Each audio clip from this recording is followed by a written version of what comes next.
Hey, welcome to the Healthy Human Revolution podcast. I'm Dr. Lori Marvis, and today I would love to welcome Matt Tullman. How are you, sir? I'm doing very well. Thanks so much for having me, and thanks for the opportunity to share our story with your audience. Wonderful. You work with some amazing people. So the No Meat Athlete and some other very entrepreneurial. You have a great story, and I can't wait to dive into it. But can you tell us a little bit about you first? And I know you've been plant-based for how long now? Quite some time. 5, 6 years, time flies. Closer to five. 5 years. So Yeah. maybe tell us a little bit about your background and how you went to a plant-based diet, and then how you actually brought that passion with your entrepreneurship. And because I think this is a really interesting area that a lot of people, especially our younger generation, like, my kids who are entering this entrepreneurial phase, would love to hear about. Sure. Well, let's see. So my story actually started off investing other people's money. I was trained as a social scientist, but had a lucky break with one of my mentors offering me a job in the venture capital realm. So I was able to see a lot of different types of businesses and business models, and just had one of the best MBA experiences that I could ever imagine without actually having to go to an MBA program. And so eventually I started pitching my own ideas. My focus was in education. I still think education is one of our single greatest weapons against most of the seemingly intractable ills facing society, whether it's poverty or racism or bigotry or malnutrition, right? A lot of these chronic illnesses, I think education is really the key that can solve so many of those issues. And so when I looked at the classroom, call it 10 years ago, we were still learning out of textbooks. On average at that time, textbooks were 7 years old. And so if you imagine, just the geography of the Middle East being reshaped through the Arab Spring, right? Or for that matter, any sort of scientific breakthroughs, right? Those textbooks are immediately out of date. And so I started pitching ideas for really a technology-driven teaching and learning environment. And eventually that took some root with some investors, and we started building a team and ended up putting in software, hardware. We did wireless infrastructure. We did professional development for teachers, many of whom were in the classroom for 20, 30 years using the same lesson plans that they designed 20 or 30 years ago. So there's a lot of retraining that had to happen. And of course, just the general environment had to evolve with the times. And so we really focused on how to be a turnkey solution for schools. And then eventually we worked our way up to districts and then bigger districts. And when I left, we were impacting 1 million students with our various technologies in a given school year. So happy to say that business is still around. I serendipitously found myself in a hospital supporting a loved one. It was the first time in 6, 7 years that I wasn't responsible for payroll for one or more businesses. And so when I got a call about my grandfather having a routine procedure, I decided that, I can go and fly in at 6 a.m., fly out at 6 p.m., and, just be there for my grandmother just in case, right? Turns out that wasn't so routine. They were putting a peg tube into his stomach because his epiglottis, the thing that keeps air and food going in the right direction in your throat, wasn't functioning, right? And so if you're born with a birth defect, or if you're a younger adult and something like that happens through a car accident or something, they'll do the reconstructive surgery to make that work again. For an 86-year-old man, that wasn't the option, right? So they just said, no worries, modern science would allow us to just bypass the whole eating apparatus entirely, and you'll just eat, gruel through a tube into your stomach. And so it was a really eye-opening experience because I started to think about food in a very different way. I ended up staying in the hospital for just shy of 30 days. one pair of clothes, no car, you know, wife at home in Chicago. I was in Kansas, and yeah, sleeping on a chair most nights. And like I say, just absolutely eye-opening when you see, you know, these incredible capabilities that we've developed in terms of modern medicine, but at the same time, a real lacking in terms of our appreciation for the human condition, in my opinion, right? Mm-hmm. The fact that you don't get any sun, you don't get any fresh air, it's an absolutely dehumanizing experience in every way.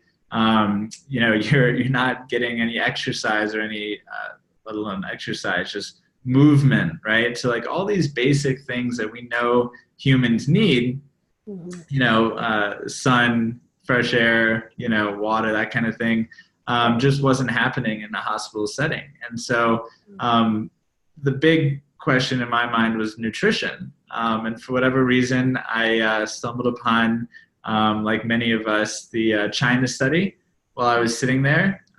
My uncle had had a bout of cancer and had seen incredible improvements by adopting a raw vegan diet. And so in the back of my mind, I kind of always knew that that was something. I had been vegetarian for quite some time as a result. But I really wanted to kind of dig in and look at that just because there was this sort of malnutrition state setting in for my grandfather. I really wanted to understand, you know, what this was about. And so he eventually succumbed to those conditions, and that was, you know, shell-shocked. Speaking to a veteran, I want to be careful to use that term. But You're but fine. needless to say, it was an awe-inspiring and absolutely just sort of mentally destructive experience. And so I took about 2 years, moved from Chicago back home to Denver to be closer to family. You know, it was one of those recalibrating your values sort of thing. Cut ties with all of my business interests in Chicago at that time, and said, I really want to dedicate myself to keeping myself, my wife, my friends, and my family out of the hospital. That should be the goal, right? It's an incredible place to be relative to, you know, medieval settings, right? The hospital can do amazing things for us, but you don't want to be there, and you should do everything you can to prevent that for as long as possible. And so, like I said, that kicked off about a 2-year investigation, really, of trying to understand, why does the body fail at some point? And seemingly, why do some bodies, right, not fail? You see these 86-year-old individuals in the blue zones, or, you know, all over the place doing incredible feats, right? And then you see these others who are using walkers and have totally lost their mobility. They're struggling with all sorts of chronic illnesses.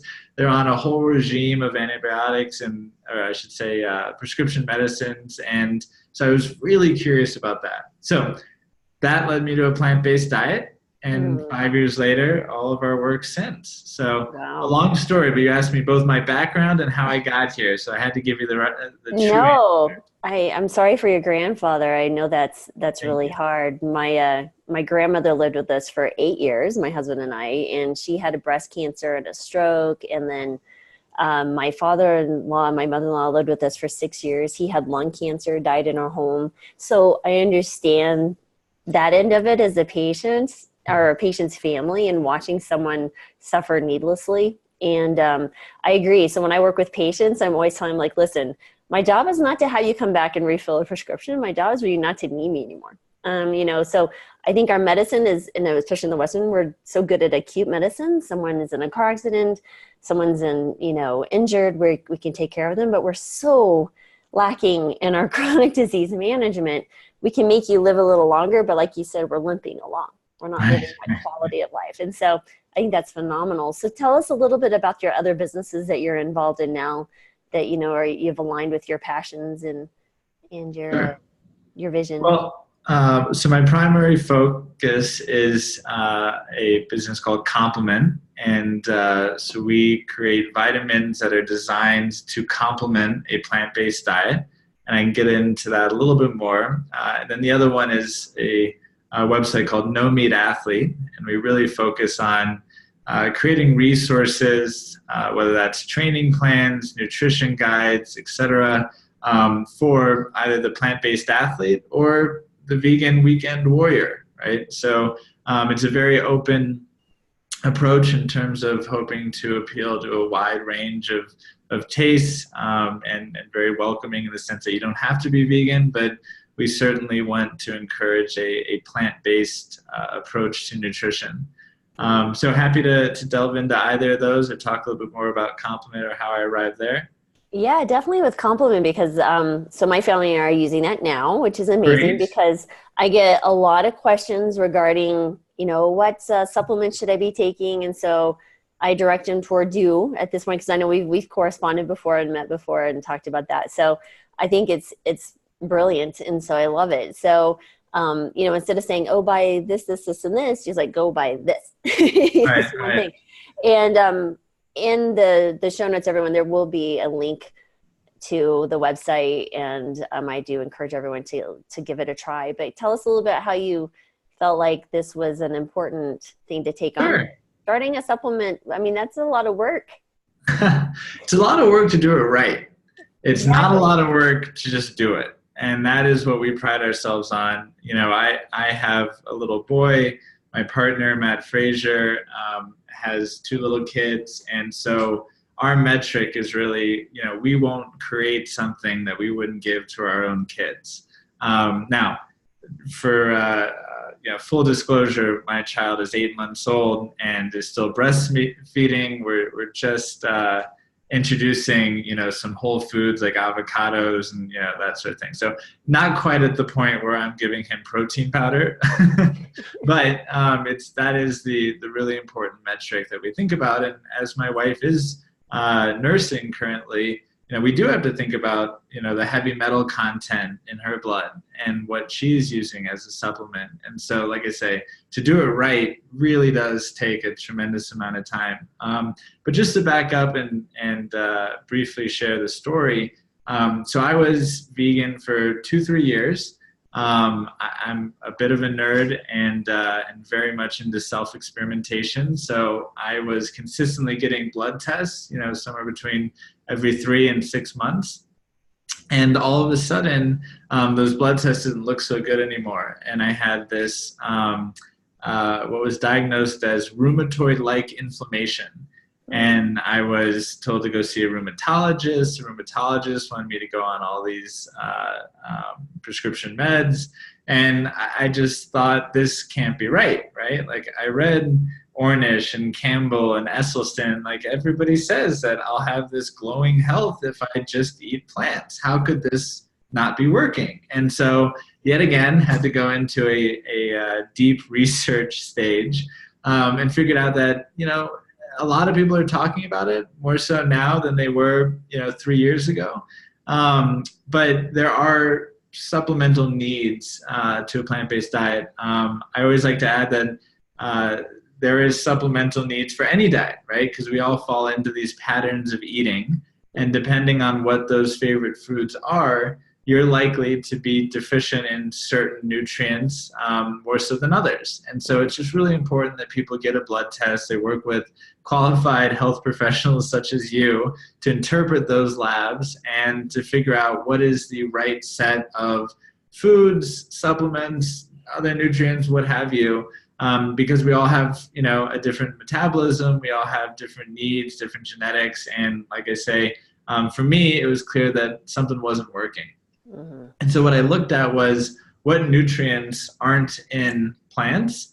And what you come to is that vitamin D3, which comes from the sun. And so if you wear clothing, if you work in an office, if you drive in a car, or if you live in a house, you're probably not getting the same amount of sun exposure as our sub-Saharan African ancestors were running around naked in the sun, right? That's just a fact.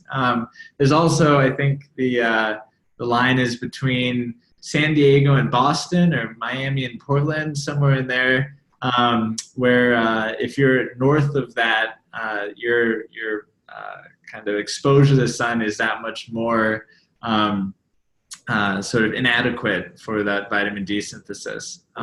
So vitamin D, really important. From what I hear, a lot of the U.S. is deficient regardless of their, eating habits. So I started using vitamin D. I also found that two long-chain amino acids, DHA and EPA, omega-3s, sorry, did I say amino acids? I meant omega-3 fatty acids, really important distinction, are just not readily available in the plants that we're eating, at least in the Western Hemisphere. They come from sea vegetables, so there's a chance that if you're eating a lot of seaweed, you may be getting some of it, but it is a fatty acid and there's not a lot of fat in seaweed, so you would have to consume a tremendous quantity to get the adequate amount of DHA and EPA. And I think that is actually what was leading to my inflammation. So I added that back in supplemental form. I did not attempt the seaweed route. And then, of course, B12, which gets a lot more press in the vegan community, so I won't spend time on it. But suffice it to say that we've decimated our soils, and as a result, our soil bacteria. And unless you're eating handfuls of soil directly, you're just not getting B12, and it is critically important for neurological health. And so I did experience the tingly toes sensation as well. It's really scary. And yeah, so when looking at this and saying, all right, you can get every nutrient that you need from plants, except for these three, why aren't these three in a single product, right? It would make my life so much easier. And as we started looking into it and finding out all of the really disconcerting ways that supplements are created, and the fillers, the preservatives, the flavoring, it's just, we decided there was a better way to go about it. And so I partnered with Matt Frazier, the founder of No Meat Athlete, and he immediately agreed with this sort of philosophy and thought it was a no-brainer. And so we really set about figuring out how do we produce this thing. And so we made it a spray, so you can literally complement your salad or what have you. And we've since expanded that formula to include one that touches on some of the harder to get, but not impossible to get nutrients on a plant-based diet. So, zinc, K2, etc. So I can go a little bit more into that, but since I'm not the credentialed medical professional, I feel like I'm already overstepping. So maybe I'll leave it. No. So everything you said is absolutely true. So it's interesting that you said, so I found that kind of with experimentation as well with patients. So I made sure that we were supplementing B12, and I told patients that, and of course, vitamin D just comes with, just any physician will tell you, look for vitamin D. But what's interesting about that though, I like using the philosophy of, well, where are we naturally, right? So when women are breastfeeding, like your wife, what dose in her blood needs to be her vitamin D, for example, for she doesn't need to, supplement? Like when's her level high enough that it's actually in the breast milk? Which is around 70 to 75 vitamin D level. So many people are just, they just say 30 to 35, but it's actually, if you push that up a little bit. So just for some, but you can also be too toxic in vitamin D2s, which I've seen as well. So there is that range, that optimal range. But I had patients who switched to plant-based diet, and they began to have hand pain, even though they were on B12 and vitamin D, but they were having joint discomfort, but it's mostly in their hands, which is really interesting. And I said, I think this might be an omega-3 issue. And so we started supplementing them with algae omega-3, and I put ground flaxseed, and their pain went away. So I'd say I've maybe had about, in the last 7.5 years, 10 people that's happened. So I don't think these people convert ALA to the long chain very well, the short chain to the long chain, which is really interesting. So my family uses your product. We use the full it's called the Complement Plus. Complement Plus. Okay. Complement plus the extras. Plus the extras. And so it's the K2 and the zinc and the iodine and all that stuff, which is really good. And speaking to that hospital thing, because my youngest, Gabriel, hit a tree last year with a snowboard. Oh, Long story, in Boulder. And but anyway, I was here for a month taking care of him for 30 days too. But that nutrition was so key.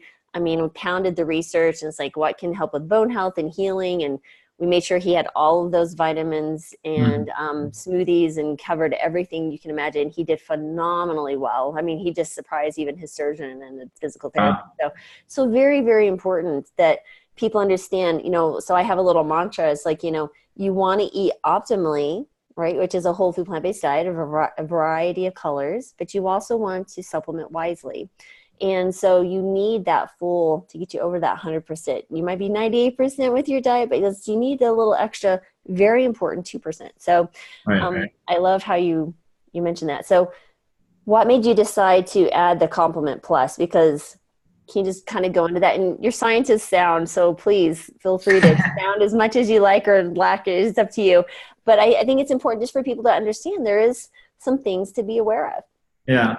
Well, Dr. Joel Kahn is our medical advisor and a dear friend, and he is one of the biggest proponents of K2. I adore Dr. Kahn. Yeah, he's just a brilliant guy, and one of those guys that you sit down and he speaks so quickly, but with such authority that you walk away just saying, like, I think I learned more from him at that dinner than I did in college, So in any event, that was something that he had been encouraging us towards from the very start, and but it didn't fit the complement philosophy, right? Which is there is nothing in there except for a little bit of vitamin E, which is a natural preservative, right? And a little bit of natural flavor, because otherwise it tastes like seaweed. And as it turns out, we went with that route, right? We went with the most minimalistic product possible. And immediately, although we were thanked for that approach, people said, this tastes like seaweed.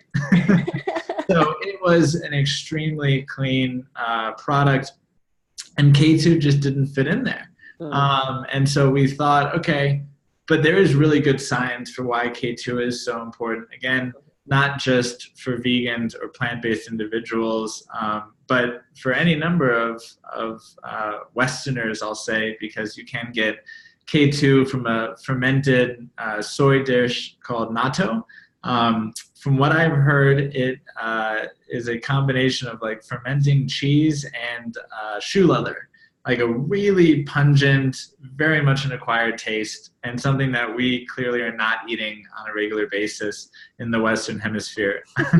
So we thought, okay, K2 is important. Let's think about a second formulation that maybe expands it. So for the person who is a diehard whole food only and just that extra 2% as necessary, they can use Complement. And then for the person who says, yeah, well, for instance, our soils are being decimated, and so maybe the amount of selenium or magnesium or zinc is not quite where it once was, or for instance, zinc in particular, the bioavailability of that nutrient is questionable because of a blocking agent called phytates, right? And so there are ways to ameliorate that issue if you soak your beans, for instance.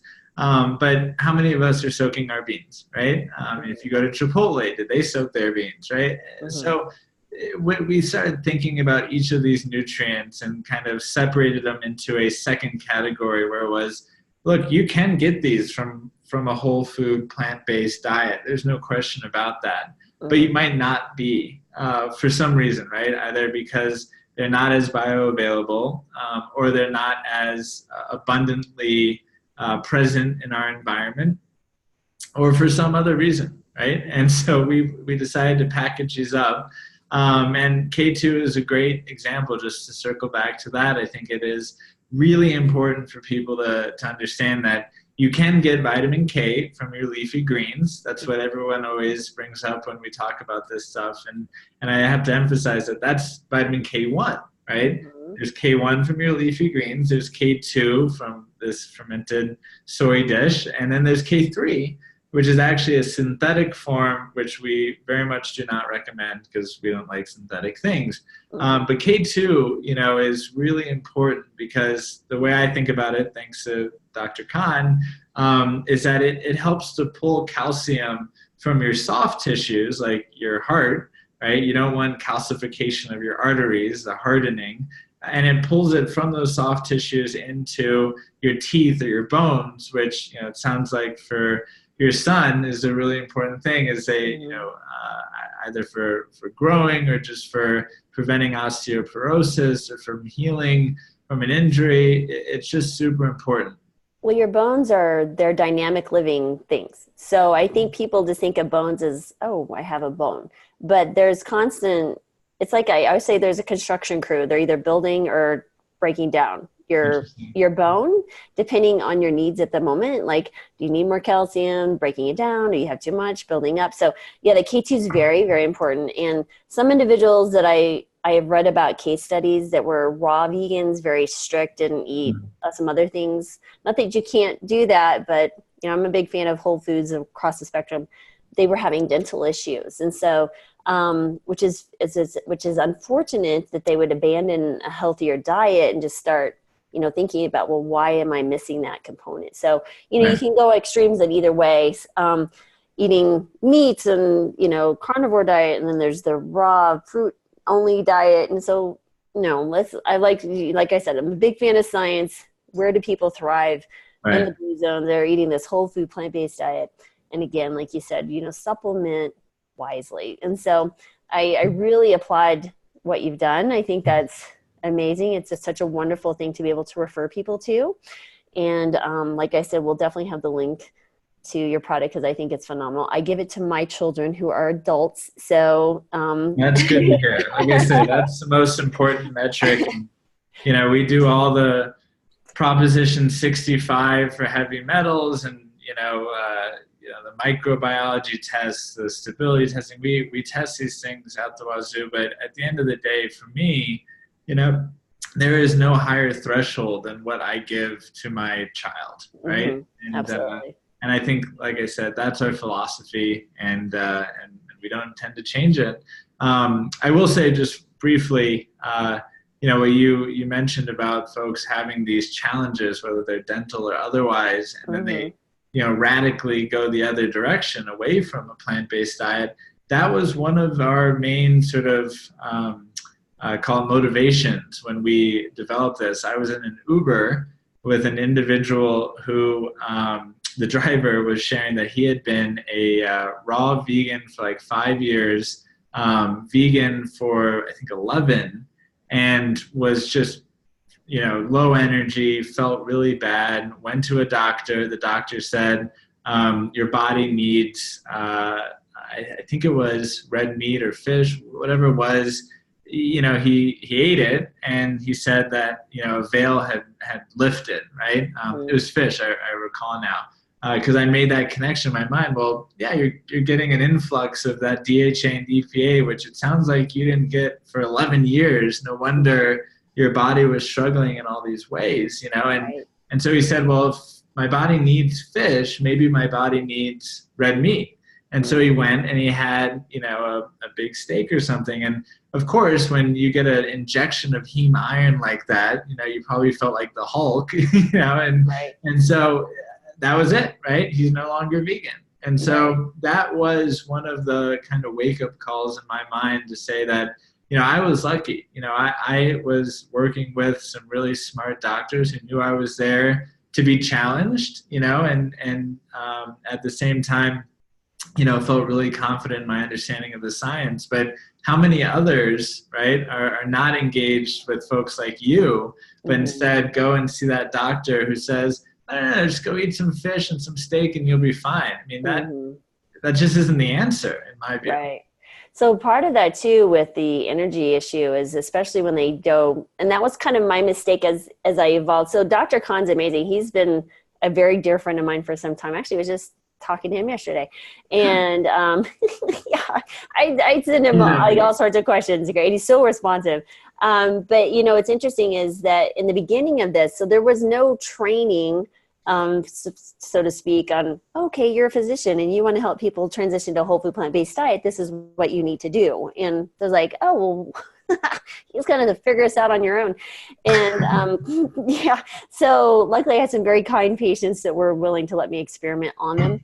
And so, but my verbiage was really important too, because when someone reads something, they don't think about the calories. So when we switched over to a whole food plant-based diet, people think, oh, you mean fruits and vegetables. So they would just eat fruits and vegetables, and then they're hungry and tired and fatigued, so they're not getting enough calories to sustain them. So that's when the work of Dr. McDougall was important for me to understand, like, he had written some articles on, starchy vegetables and helping with energy. It's like, oh, okay, calorie density. I need to look at a few other things. And, that's where it really, how I shape my message and help people transition to a full complement of, using that word a lot, complement, of a variety and color of foods from all these food groups is so very important. And building those meals around starchy vegetables and legumes and things like that, and whole grains that sustain with the addition of the fruits and vegetables. So really, really important too. That might be part of the issue, along with, of course, missing those components that, that are in your complement plus. So really, really important that people hear this message for sure. So, cause you want to feel good. I mean, I'm getting old, so I feel really good at this age. So I think it's really important that people understand you can feel good. You just have to be thinking about what you're putting in your mouth. Cause I mean, even if they feel better with the, the meat and the chicken or whatever they're eating, the problem is their arteries aren't going to feel better. The risk for cancers, risk for diabetes, they're going to be sick, Right. at some point. So my goal is to live long, die quick, at the end. Live your lifespan, get it done, you're onto a better place. So, Yeah, it's a good motto. Yeah, absolutely. So Preferably not in a hospital, as they say. No, not in a hospital. I think we've just accepted chronic disease as the norm. Right. Yeah. And so we are okay with, a 23-year-old being pre-diabetic, and then by 33, full diabetic with hypertension and high cholesterol. And, speaking of Uber drivers, I had an Uber driver yesterday that couldn't have been over 35.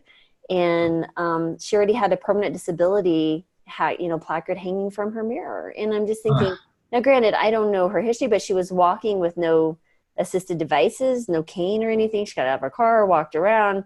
But it saddens me to think how young. I mean, obviously there might be something else that I'm not aware of, but I certainly do know of others. It's because they're morbidly obese or they're struggling because of arthritic issues and they're in their 40s and 50s. And it's so unnecessary, because you see these amazing improvements of health when people start eating well. And well, I think it'll be one of the defining challenges of our time. And it absolutely breaks my heart, when I look at some of the topics being debated at like the presidential election level, right? And not to say that there are some important ones, minimum wage, healthcare, et cetera. These are important topics. But at the same time, I think the last statistic I saw was something like 100 million Americans have prediabetes. Or maybe that's, we're on track for that, whatever it is. More, great. Yeah, it's like 93 million. Yeah. 93 million now have diabetes or pre-diabetic, and they think in 20 to 30 years, it'll be at half of us. Right. So if you think about the ramifications of that financially, there is we are already raising the debt ceiling, and, just to spend at our current levels, there is no way to take care of, every single, and those are decade long. My sister's a type 1 diabetic. She was diagnosed when she was 8 years old. I was 5. So we've lived with this forever. I'm doing a 100-mile bike race to raise money for the JDRF, actually. And when I hear these things about type 2 diabetics, and I'm a little callous, admittedly, because I look at it as a disease of lifestyle versus a disease like my sister's, which was, whatever you want to call it, a genetic predisposition, if you will.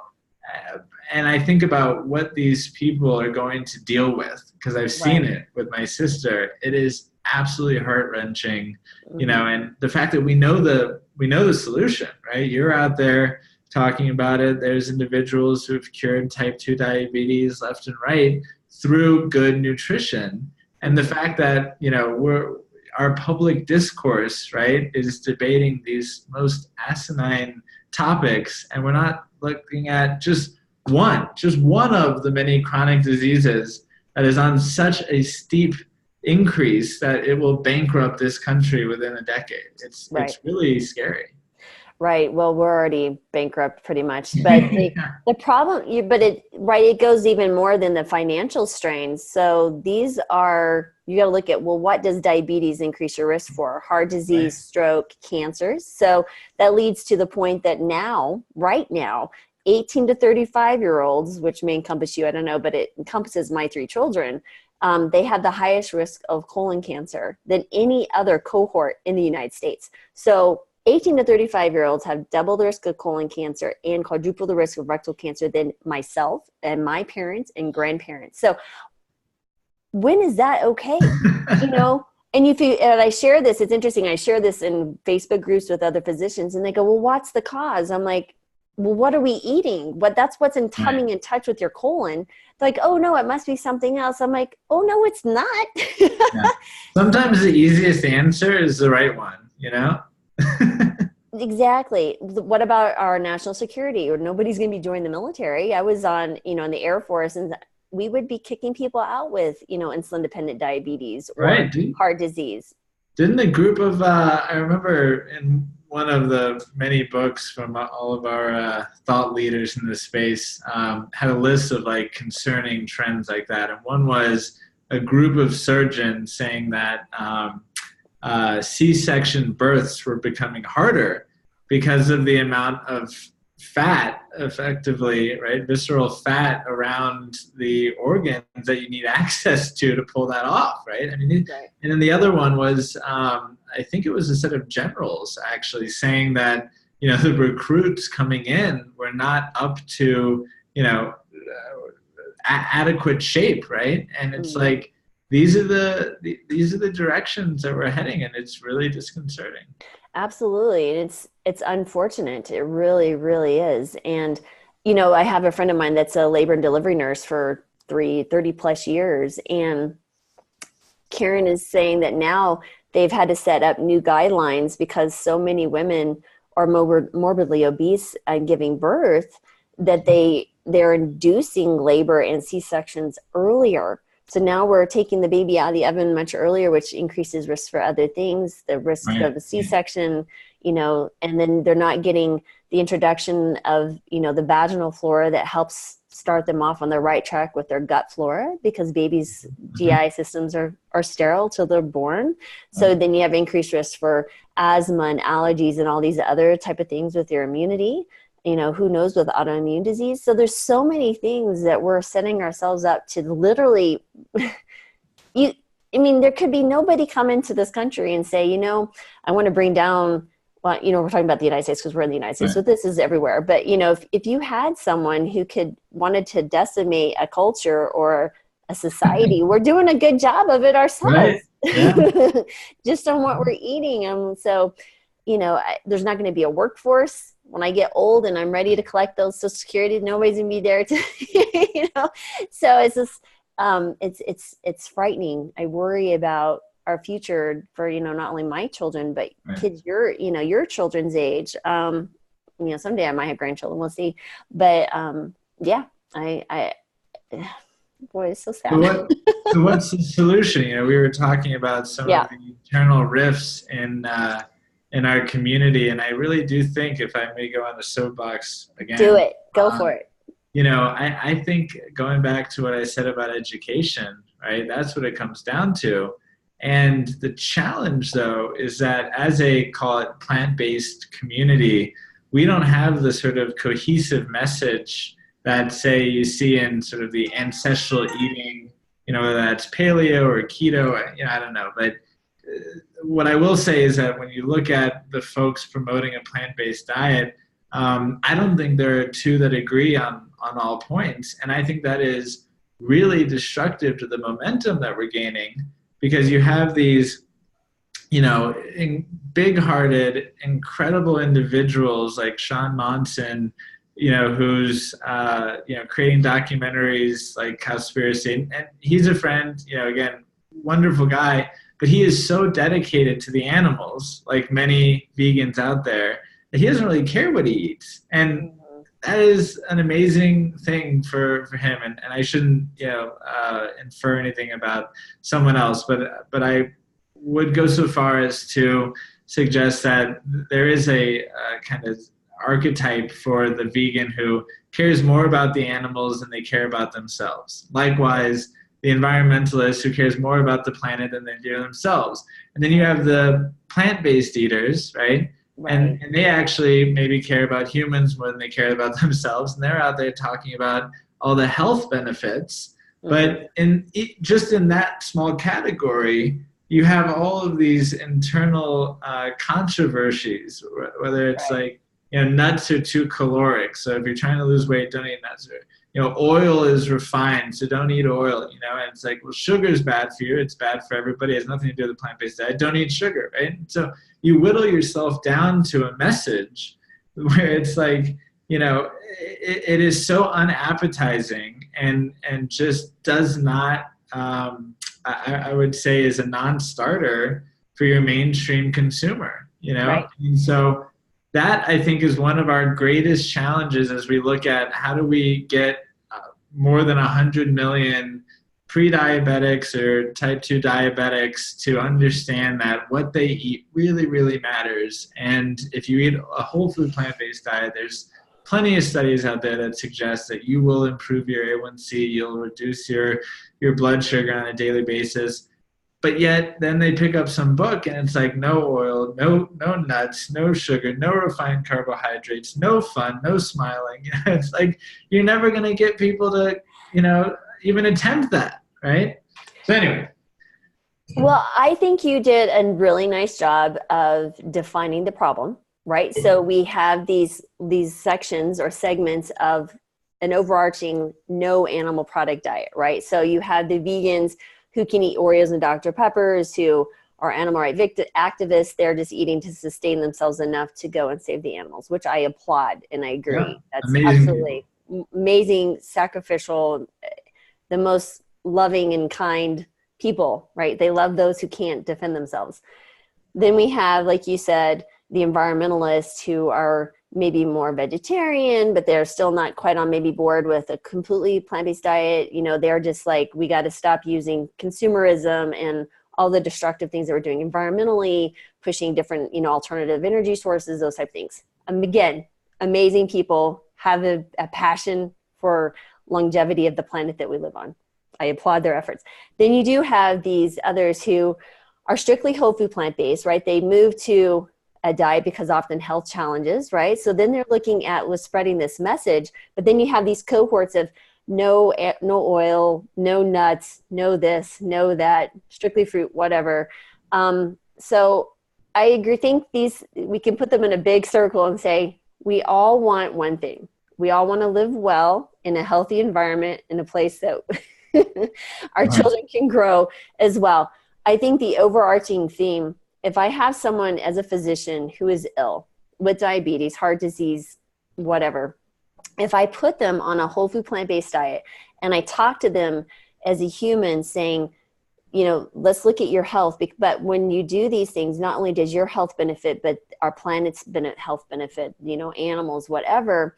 That's also, these are added benefits. But the main thing that I think where people need to focus is our behavior. So we need to jump on, how can we make this a long-term behavior that's enjoyable? Because we are humans, we will seek pleasure, avoidance of pain.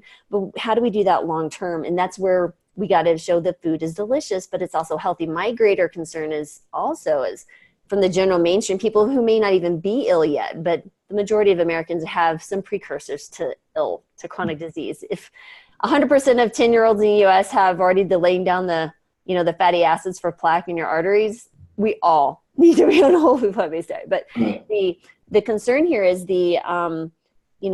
what can I do for those mainstream? They go to buy the Beyond Burger, and don't get me wrong, I'm glad those are there. There's environmentally, that's going to have a huge impact as far as, animals and stuff. but it's higher in saturated fats. This is going to push our human health over the edge. Do you know what I mean? So I think we need some type of that's going to be the tough one, is those who move to, okay, so I'm going to eat more plant-based, but they're just as sick as they were if they stayed to a standard American diet, because we're eating this processed food too. So the message has to be clear: whole food, plant-based. Obviously, if you have weight issues, I'm a fan of avoiding oil because it is a processed food, but minimal nuts. You can eat nuts, but be careful. You can't just go eat the whole bag if you want to lose weight. But adding nuts and those type of things are fine. But fruits, vegetables, beans, whole grains, nuts, and seeds. That's where I found the most success, and people can sustain this long term. And it gives them the variety of foods to make delicious, delicious recipes. And so, but I agree, that is a challenge. We have got a big, big challenge bringing everybody on board with the same idea. But when we get vegans that are just as sick as someone who's eating an omnivorous diet, well, who's going to want that message? Well, I can't have my steak and be sick. I might as well eat my steak and be sick too. You know what I mean? Yeah. It's like I say, one of the defining challenges of our time. I think it'll be. It's a big one. Scary, but interesting to see how this one plays out. It will be interesting, and I think it'll probably play out long beyond my lifespan. But I think we're laying the groundwork right now, and we're starting to see momentum, which is encouraging because people are understanding that what they eat can have a huge impact. And what's fun though is seeing, like, you made one choice based on your experience, but now look, you're going to be impacting thousands upon thousands of people just because now you've taken your skill set and built, company that will help us, complement with the supplements that make people stay well, even on a whole food plant-based diet, which is amazing. But those ripple effects, right? Those are really fun. Yeah. Well, I appreciate you saying so. We're certainly trying, and that is where we focus every day, is how to get this message out. And like I said, with regards to that Uber driver, it is so important, and for me, right, when I made the transition to a whole food plant-based diet, which is different when I made the transition to a vegan lifestyle, I tell you, it was a radical change. And when I went vegan, I lost a bunch of weight. I felt better. And it was one of those eye-opening experiences because I didn't realize I didn't feel good, and I think that goes back to, the 10-year-olds you brought up that already show, some of the precursors to heart disease, and I look at, my family, my friends, my former self, and you just don't even realize, that you're compensating for what would otherwise be kind of ill health or the feelings around that with a ton of caffeine to get through the day. I mean, that was my story, at least. I was, running a company at that time. We had 15, 16 employees, and, I was still am very young for that kind of a job, and did anything I could, to be able to focus there. So I ate or didn't eat anything in front of me, but a ton of caffeine, right? And I never knew, what it felt like to just wake up, do some meditation, do some stretching, take some deep breaths, just kind of feel good, and then when you do have that caffeine, as I still very much enjoy, then you really get the, kind of huge energy boost that, like, again, I was just sort of like nursing an injury. I think, was it Furman or Ornish or something that, they've got a great line saying that, when someone's hitting their leg with a hammer, just take away the hammer, right? Like, just stop making the issue worse, right? And I think that truly is how we're all, our relationship with food, can really be encapsulated with something like that, right? Whereas we just don't even know that our leg, is bloodied and mangled because we've been hitting it with a hammer every single day. And when you take that away and it starts to heal and you feel this sort of natural effervescence that we should all be enjoying, but it's so hard to communicate that, right? You sound like a quack. When I tell some of my friends who, are continuing on, a pleasure-filled lifestyle, to say the least. And I'm saying like, hey, the natural way is actually really great too. They're like, yeah, but that's really hard, and this works great too. So, that's that.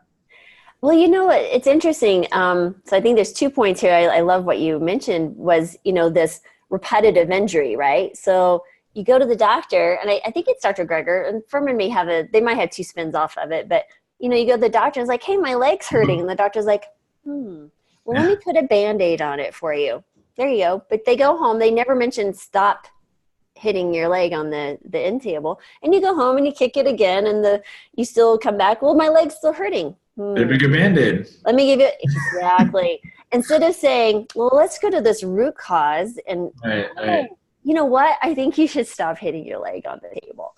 And, so when I explain that to patients, when I do use medications, I say, this is a bridge. It's a bridge from here to from point A to point B. And my goal is for us to turn off the water so you don't need a bridge anymore, right? So if you have this overflood of illness, we'll go up and turn off the faucet, not just try to mop it up. So, and using those illustrations makes a really impact on patients. And so I think they begin to understand. And,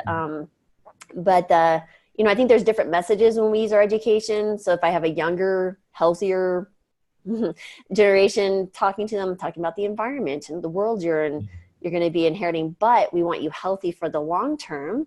And this is how we need to do it. And so I think when we bring that message into I think honestly, one of the main answers is getting to kids in these young families, because that really is going to be key. And so that's part of the reason I do this, right? To share messages like yours and others. And I'll be interviewing, her name is Jill Steinbeck, and they're working with schools actually. And they have like these guides they just happen to have here that they're bringing into schools and sharing the message of healthy eating. Because when you have a little one come home and go, I don't want SpaghettiOs, I want to go eat some fruits and vegetables, the parent's going to go, huh?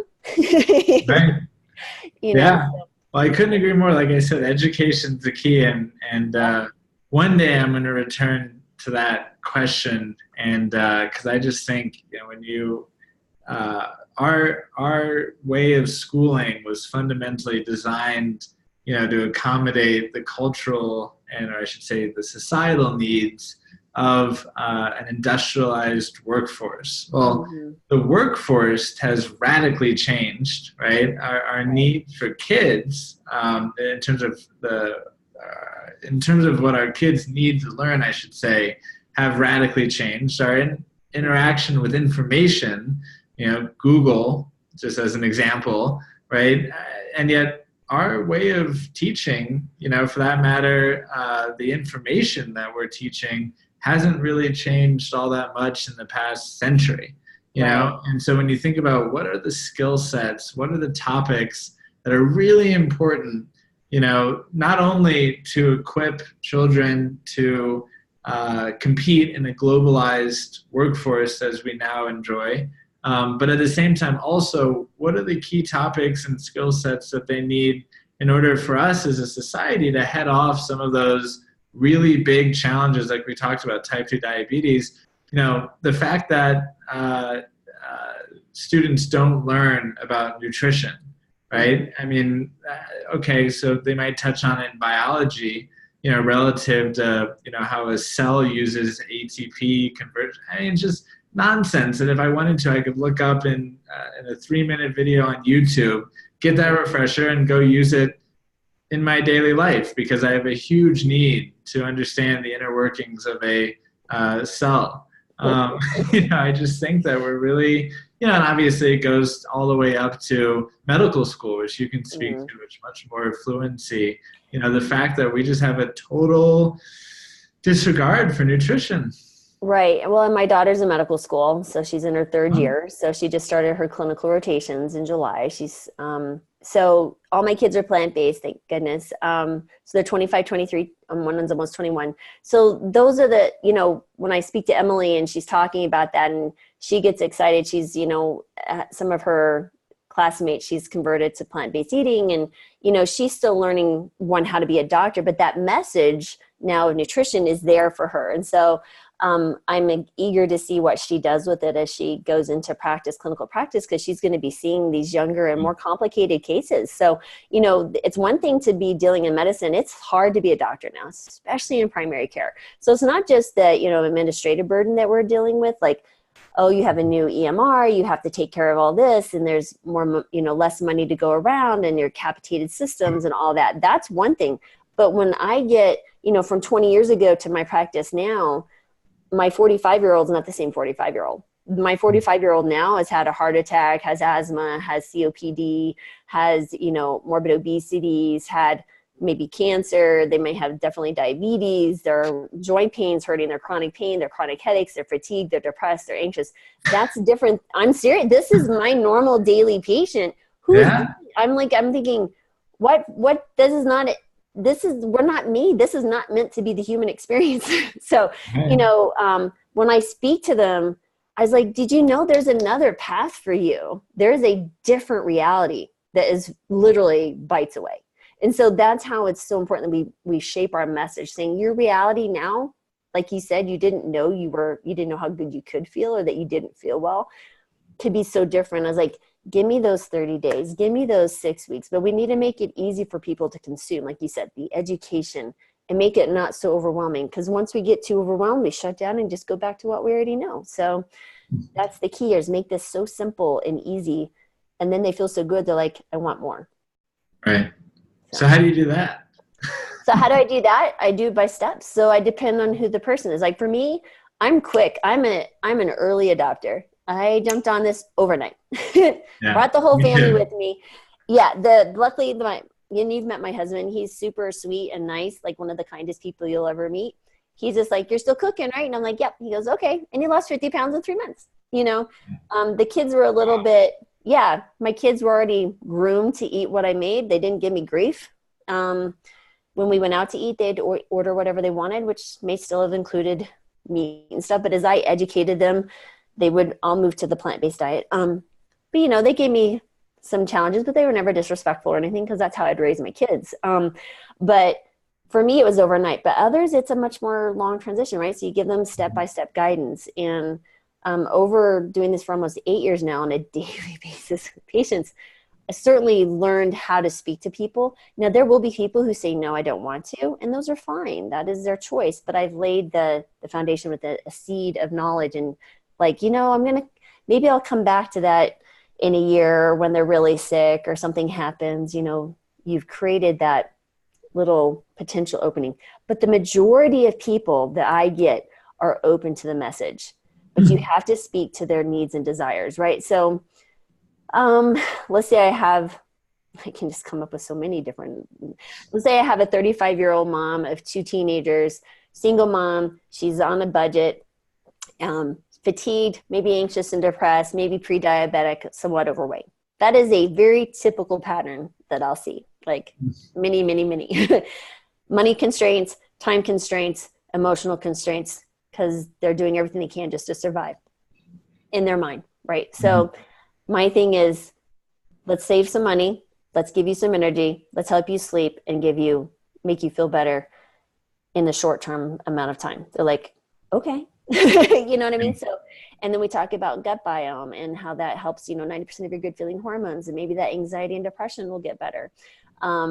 And maybe you'll need less medications, and then you'll need to see me less and spend less money on your medical bills. So let's talk about, what do the peasants eat? Because if they don't have much money, their health seems to be more radically, when they look across the world, it was really, I can't remember the name of the study, but they were looking at people who, the lower income diets in Africa were healthier than, the higher Western diets that we're eating. So I was like, this can be very easy, but that's where my job, I'm talking about going shopping and saving money as a physician. If I'm going to be the first person to share this message, I need to be prepared to do that. Right. So, but that's how I do, is like, well, what are your needs, your immediate needs that a plant-based diet can solve? Well, I can get more money in your pocket and I can get more energy in you, which is basically might as well be talking currency, because energy is currency. So that's how you do it. And I just am listening for clues and opportunities to say, you know what, I think I have a plan that might make this better for you. Give me 30 days. What do you have to lose? Because right now what you were doing is not working.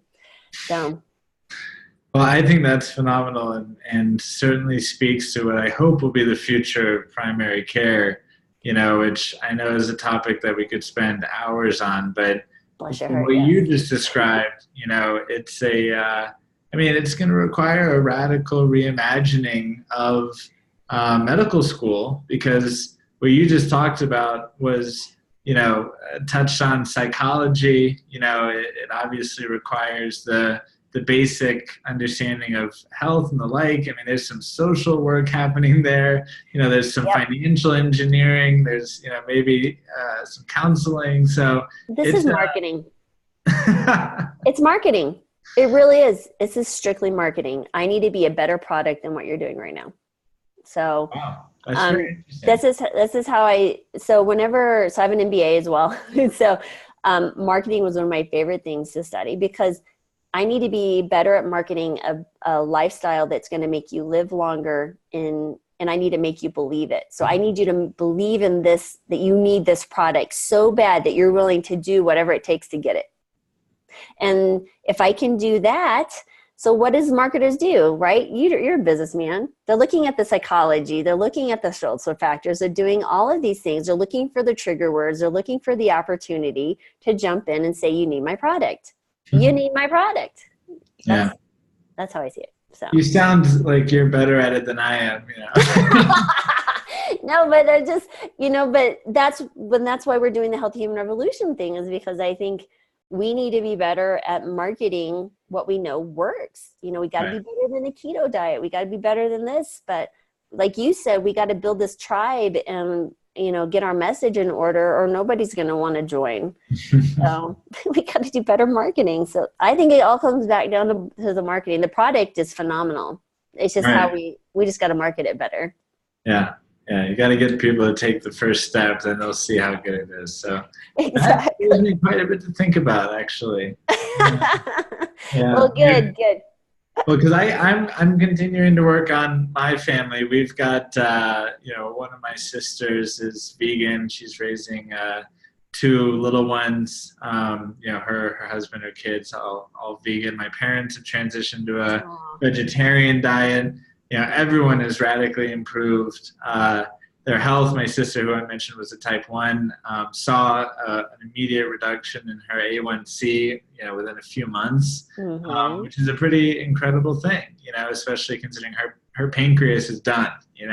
It's not like a type 2 diabetic who, you make a dietary change and you would expect to see an improvement like that because you can restart some things. So amazing effects. I lost 30 pounds or so, that I didn't realize I had to lose, and so everyone kind of has to find their own path. Like I said, my parents aren't quite there. I've got another sister who I think is hearing the message, but she's got a 7 and a 13-year-old. So hard ages to start to, change dietary patterns, I think. No? Yeah, I'll send them to you. Yeah, no, I really do. Because I think parents are afraid to parent right now. So, because we're so busy with just life in general, the last thing we want to do is upset the cart when we don't necessarily think we have to. And so, but I would argue that you're laying the foundation for literally their life. So I think that needs to be the most important message, because if I can get a child eating better, then I can get them better in school. Their behavior improves. Everything improves in the world. And who's in charge of what goes in your child's mouth is you as a parent. Is this a hard message to hear and you've been doing a crappy job? Yeah. Well, I'm sorry. We've all done our crappy job at times. Trust me. My kids ate Chick-fil-A on more than one occasion as I was going through medical school with 3 little kids. But yeah, but exactly.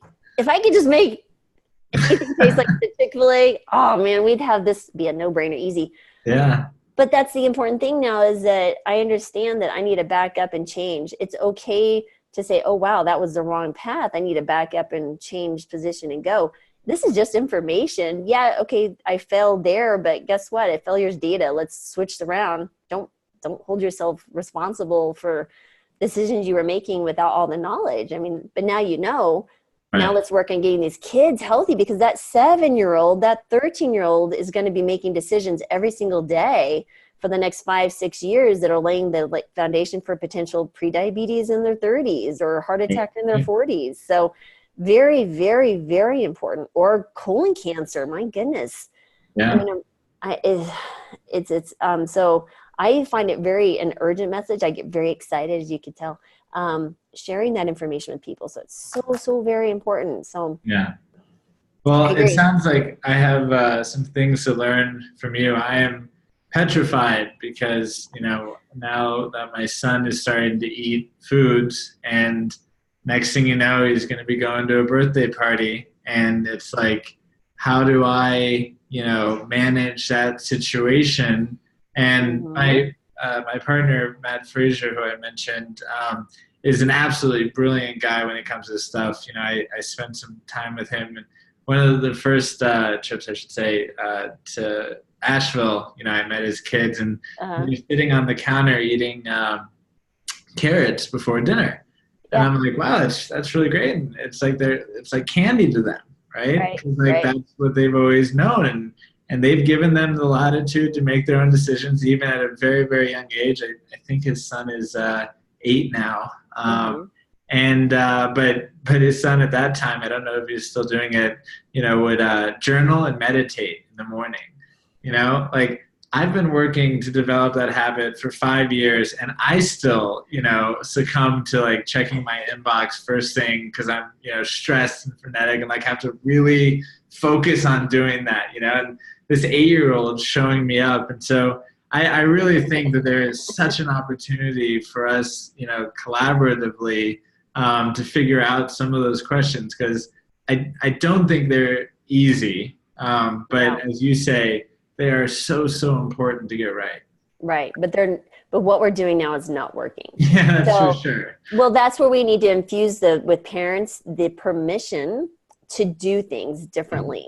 So, and to understand there's a different path, because the path their children may be walking down is going to be detrimental long term, and no parent wants that, obviously, for their child. And so, I got to say, Matt is a friend as well, and he's, I love what they're doing with their kids, but they're very unique parents. So I think it's a different personality structure. I'm like you, type A, get done, got to get this busy.